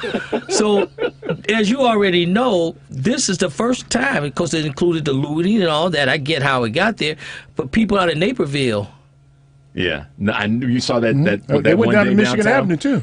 That's my point. But he's saying, I'm sorry, when the folks in Naperville were protesting in downtown Naperville on Main Street, I know exactly what those people, they ain't never seen that many black people there. Yeah. They didn't know what to do. They didn't know with what to that. do. But now it's in your face. Yeah. So we got to do something, and you have to make it stink. And I'm going to quote from T.D. Jakes on this. He says, one of the things he comments on is says that, you know, you got a big gorilla in the room, and nobody want to deal with the big old gorilla. He says, because everybody want to ignore it. He said, however, when the gorilla relieves itself, we got to figure out how to do something now, because now it's affecting us. Yes. And so that's why this stuff, in some degree, I'm not advocating ugly and stinky, but that's what unfortunately motivates people to this stuff. I think you just did. But that's what happened. I think you just did, man. Let me get Beverly in here. Hey, Beverly, you still there? I think Beverly got us on mute, man. How about that? If you live near Beverly, please go and tap on her door and say, get on the phone. Let me get Norbert in here, man. Norbert, what's new, man? It's a great conversation, and especially good to listen to Pam and the pastor and the president, because they're speaking the truth. I mean, out here in Naperville, we've had some progress, but it's not enough. We need more investment in places. Well, the example I use lately is the ice cream stores. Downtown Naperville has 8 ice cream stores where kids can go to buy an ice cream cone. How many are in Englewood and Austin? There's none. So that lack of investment shows up in something simple like an ice cream store, and we need to get there's an ice cream store that's in Bronzeville. I hope that the woman who runs that could expand it and make it into and compete with Dairy Queen to make it into it's a very extremely successful corporation, and the corporations fail. They put Band-Aids on problems. They don't really want to invest in the communities and solve the problems. When the median family income is so low that people can't afford to pay a mortgage, how does it help to be throwing money at people? They need jobs that have the higher incomes to pay the mortgage.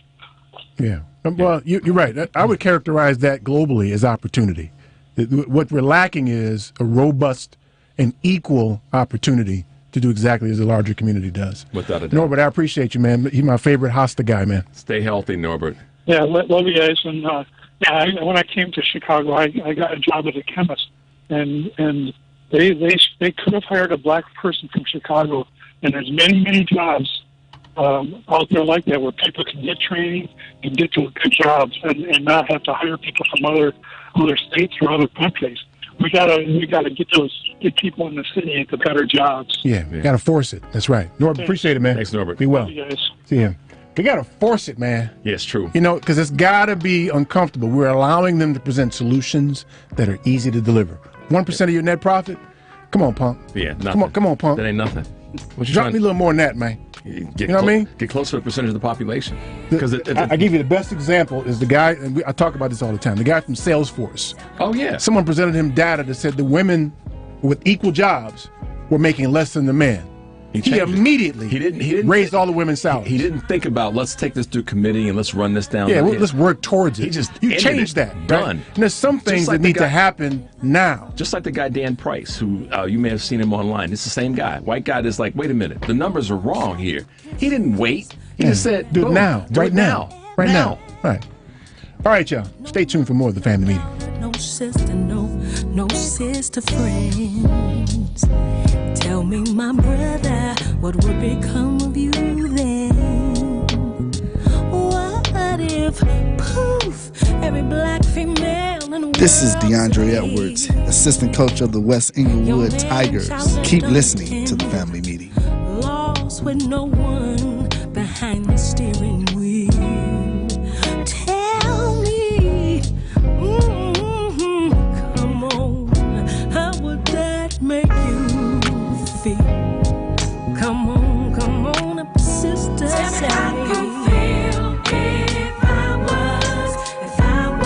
Cook County property taxes have risen over 3 times the rate of inflation over the past 2 decades. Appealing your property taxes is the answer. At PropertyTaxSolutions.com, your legal team for saving taxes has the solution for you. PropertyTaxSolutions.com is the county's quickest and most effective way to shave 10 to 15% off of your property's assessment and taxes. Visit PropertyTaxSolutions.com and receive an instant estimate of your property's total potential savings and start the process of reducing your property taxes for free in less than 5 minutes. No need to pick up the phone, no need to go to the mailbox. Visit PropertyTaxSolutions.com today and enter discount code TFM for a 20% discount on our services. PropertyTaxSolutions.com is your legal team. Hey, Family Meeting cousins. As you know, we created a Patreon Family Meeting subscription and membership page to include you great listeners in our effort and give you a chance to very economically promote your business, organization, or local event. You can contribute as little as $5 per month to get your message out and support the Family Meeting as a viable voice. We know you appreciate our permanent interest dialogue, get up and dance playlist, and our great guests who stop by. So become a cousin and go to our website, thefamilymeeting.com, and click on the link. She's here, Mr. Johnson. Okay, thank you very much. Granny, they're expecting you. You're a little late, so come right this way. Step right in, okay? What? Say it now. Yeah. Say it now. Yeah. Me and the Ohio player's gonna tell you about a worm. He's the funkiest worm in the world. Okay, sing it, fellas. There's a worm in the ground, yes it is. That's right. That's right. He is 6 feet tall. 6 feet down. He only comes around When he wants to get down, but when he comes out of his hole, he sounds something like this. Hi, I'm Chris Boulware, founder of itsashort.com. Welcome back to the Family Meeting. I played that for you too, man. I'm sorry? I played that for you too. What? The Funky Worm. Oh. It's for the old time DJ. I think he knew about the Funky Worm, man. I said it right away. It was the Ohio players. Yes, he did. He played like it's a game show. I know what that is. Oh, gosh, Eric. Oh, my goodness. So, look, man. What? Here's the reality I think that everybody kind of talks around as it relates to what happened last summer and the situation we're faced with right now. And that is that what we saw, the murder of that dear brother on the street, made everybody uncomfortable. Mm-hmm. The fact that you got a chance to see it, the fact that you saw a little girl watch him be murdered on the street, it made everybody uncomfortable. That's right. Right? And people we just can't have this. It's not our country. Right. We're not really like this. This is not who we are. We're better than this. We're better than this. Although history told us we're not better than that. That's exactly who we are. That's exactly who we are. So it made us uncomfortable. Now you don't get comfortable again. Yeah. That's past, and we've got $450 billion floating around supposedly, and it's supposed to be changing things. Everybody, I'm comfortable with what we're doing. You got to make them uncomfortable again. Yeah, that's true. And that's the responsibility of everybody that talks about wanting to see change. You got to stay uncomfortable. You got to stay uncomfortable. And you gotta force them to do uncomfortable things. I love the phrase people throw out there. They're talking about working out and gains in your life and getting stronger and better and all these things. And you hear this phrase, no pain, no gain, right? So if this country wants to truly move forward, which is the gain portion of this life we're trying to live, there's a lot of people that aren't willing to put in the work and have that quote-unquote pain. Whether it be physical, any kind, emotional, the whole nine. This guy from Salesforce who gave all the women a raise, that's uncomfortable. It cost him some money to do that. But that's what we need. We need people to be uncomfortable. But then he got past the pain, and there's been significant gain with his corporation. Yeah. That's the other side of that. That's the irony. He endured a little bit of pain, proportionately. Well, I think that there's a famous saying goes like this. The twofold task, especially in relationship to the gospel, is to, one, comfort the afflicted. So we got to deal with that side of the coin, that those who have been the victims of injustice, systemic racism, and on, they receive some type of comfort. Mm-hmm. But on the flip side of that, we are to afflict the comfortable. The benefactors. Right. Yeah. We are to afflict those that, for lack of love, lack of care, whatever, trying to hold on to what they have to become, as we're stating here, uncomfortable. And that requires just constant pressure, and it's very, very difficult to pull that piece off, especially in this world where, because of technology, we move every day. We move from one crazy scenario to the other. I mean, I didn't know I would bring up Donald Trump. I just have to mention one of the reasons. That's 2 times today, man. That's 2 times, but we don't used to do that many times around here, man. One of the reasons that I was so glad to see him out of office is, there's a lot of reasons. This ain't even the primary one, but one reason it was that every day is something crazy happening with him.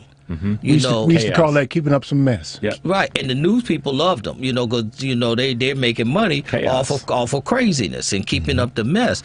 But on the other hand, he understood the power of constantly keeping his name out there about whatever it is. See, that is really stupid genius, if I can use that term. Sure it is. He came full circle on stupid on us. See that? Stupid genius. Right. So that's I'll use an oxymoron there. A moron. A moron using his stupid but brilliant in the sense of understanding. That's why to cut him from Twitter was like cut off his air supply, because he understands. So back to your point, Eric, we have to find ways to continue to put the pressure on, because if you don't put the pressure on, they're not going to live up to their word. They're not going to live up to their promises. Got to get them uncomfortable. That's for sure. Yep. Let's so before we get any broken windows. Oh yeah. Sorry. Let's see what's on my man Tommy's mind. Tom, what's up, man? Well, first of all, let me just say hey to everybody that's out there in the listening audience, and let me say hey to all you guys that are in the studio, especially your guests. And let's just simply start with point one. Point one, and I'll make this very quickly, guys. I've always found it interesting where people put the label or what the responsibility of the church was. I've always found it interesting where the accounting of whatever the church is doing is president, but whatever this country is doing is not. A community and its church is only as good as the community supports the church and the leader of the church. If the leader is doing God's work, it is absolutely evident. If the leader is not doing God's work, that also is evident. But what kills me is the fact that we drape this cloud over all of the individuals who are out here trying to do God's work. Now, when you begin to break that part of it down and you stop and you pause for 1 second, you say, pull over. You're going too fast. Because we supposedly live in the mantra of liberty and justice. And yet, for the last 2 years, we've seen everything else but justice. All we've seen is just us under the bridge, under the knee of somebody with it on our necks, with the so-called decisions that come out of the courtrooms. And yet we don't seem to coalesce ourselves around a simple narrative. And it goes pretty much like this as I close. And I'm sure you got a preacher there. So I got 3 or 4 more closes, and if y'all say anything, I will definitely make sure to note your address, and a brick will come through your window. So, very quickly, let's close this thing up. You see what has happened on January the 6th. You see what the Republicans have done over the course of the years that they've been Republicans. Now you see where the Democrats are at. It's like good cop, bad cop. Why are the Democrats wasting time with trying to get someone to go along with their side when they've proven that they could care less about anything that you say? Which means that come the midterm election, it's a good chance we're going to be right back in this craziness again. Point two, why are we still giving the microphone to a person who you know is a known criminal? I don't have to say his name. You know who he is. Point three, why then are we sitting up here trying to not understand how individuals ended up under a bridge, and we have been up under a bridge ever since we stepped out on Plymouth Rock? I close right there, and I want to go, and I want to say it's offering time because most of you don't get it, because the reason why you don't get it is because you're in your comfortable zone, and you need your windows broke out to get a clear understanding. Keep listening to the family meeting, and by the way, I just want to say hello to Seville. Very beautiful, young black woman. Goodbye. There you go. That's our weekly contribution to your community safety, because if we don't let Tommy get it out here, he's going to be in your neighborhood breaking your windows. With 3 or 4 closes. Right.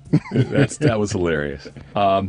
So I wrote something down that Pastor was saying before we went to Tommy. I think part of the answer is really simple, and it's right in front of us. It's daily, constant pressure as individuals. So simple someone says something, we know that they've always been around us. And go back to the start of the show. That craziness has always been around us. And I think we just defined it differently. We defined it differently. That's right. So now, on whatever level it is, Rev, like you said, the pressure has got to be daily, constant on the small, what we perceive as the small things. Someone says something off the cuff, that's a disrespectful thing, a racial thing, a sexual thing, whatever the case may be. We have to call that out in the moment. The courage is built with baby steps. I agree. And that's sometimes you can't have a racist uncle at your house at Thanksgiving. Thank you, Eric. And not call him out. All right. Because of what he said. Or he can't come next year. Right. You need to leave my house now. Bye. We'll get you an Uber home, but you can't stay here anymore. Right. The fact that anybody's comfortable to say that around you I got a problem with you. And those little baby steps, I think, so with the money that we're talking about, to go back to Eric's question about what's happening with the money, what's happening with the pledge, now that we've dropped this on you, you can affect that by calling up these institutions and say, hey, where's the money? Y'all made a commitment. Yeah, but here's the thing, though. I don't disagree. I know that's an over-exaggeration. No. I don't disagree with you. Call them and say that, but also you got to threaten them. Fair enough. You're not getting any more of my money unless you change your behavior. Today. There's a brother that calls us from the West Side. I can't think of his name now, but he talks about the Black Bank. Well, I'm of the mindset that those, if we stop giving our money outside of our neighborhood to the other, and fill out the blank, institutions, stores, and all the rest, the change would be pretty noticeable. Well, I mean, it's evidenced by the Montgomery bus boycott. You stop riding the bus, they're like, we can't have this. No, we're going to change that. Yeah, green top's black. That's right. It does. Every time. And I don't care about your heart. At that point. I care about your behavior. Yeah, because the behavior is the I hope your heart get right. Yeah. But and actually, your behavior will either define your heart or not, because your behavior is the output. It's the manifestation of what's going on inside of you anyhow. I don't think so. No, I don't totally agree with that. Yeah, because people, I believe more what Eric just said. Sometimes my behavior is dictated by not what I feel, but how you're going to impact me. So that's his point, that, if I'm racist or not. Let me give you an example. I am a degreed accountant. I came out during the time in 1973. I know that sounds like some of you weren't even alive during that time. I had a bachelor's degree in accounting, and anyone who knows the history knows that at that time they were not hiring blacks, professionally. Well, what did they do? In those big corporations, for them to get their contracts with the federal government, they had to have a percent of minorities in those jobs. Yep. I was one of them. I call myself the spook who sat by the door. So, and the reason I said that was because this is back again to Eric's point about, Jim Crow and all, because though they were forced to hire me, they didn't want to hire me. Their heart didn't change. They wanted that contract. But once they hired me, there was nothing in place to promote me. There was nothing in place. I watched other Caucasians get picked up by supervisors and managers and trained.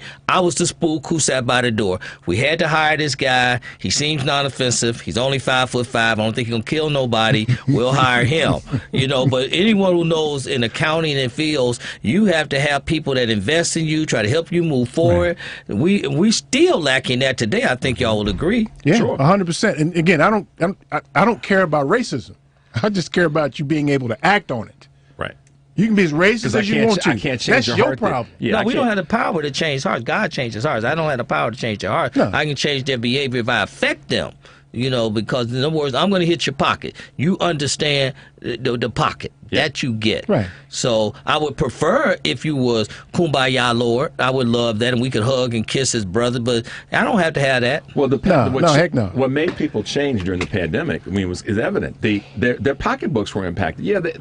Yes, the horrible murder of George Floyd brought people out.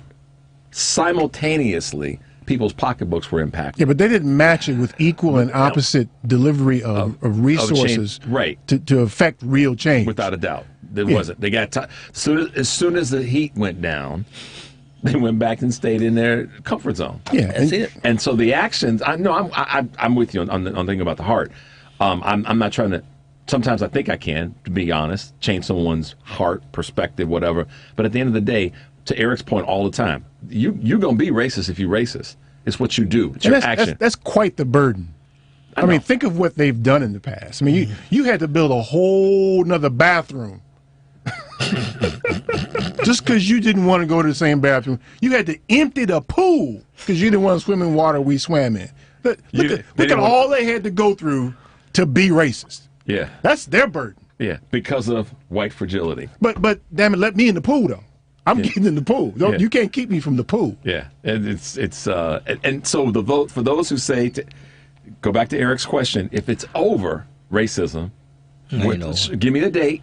Yeah, if there's no date, then it's still here. It's still here. Yeah, it's still here. And we just look at just this past week. I mean, I touched on this earlier about this judge down in Texas that decided to punish a number of minors, preteens, for not breaking up fights of other boys. That is pure, unadulterated, crazy and racist. Yeah, absolutely crazy.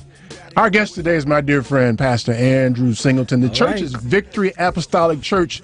I'm looking up the address here because I didn't forget it. 20801 Matteson Avenue, Matteson, Illinois. What time is Sunday service? 10:30 a.m. Now, for those of you who throw bricks, I'm not inviting you unless your heart changed first. Your heart changed, you can come. But I don't need no broken window. We don't have a lot of money. And that's coming from a CPA, so you know he's telling the truth. and the website is vacmatson.org. That's it. vacmatson.org. Check out the site. Does the service stream on the site? Oh, yeah. YouTube, sermon.net, Facebook. We're on everything. Instagram. We're on everything. Yeah. Let me tell you something, man. Y'all got to see this. What? Y'all got to see this. Go there 10:30 next Sunday. Y'all got to see this. Yeah. All right. Because he's a man that likes to do like. I'm an illustrator. So he's got props every week. Come on, man.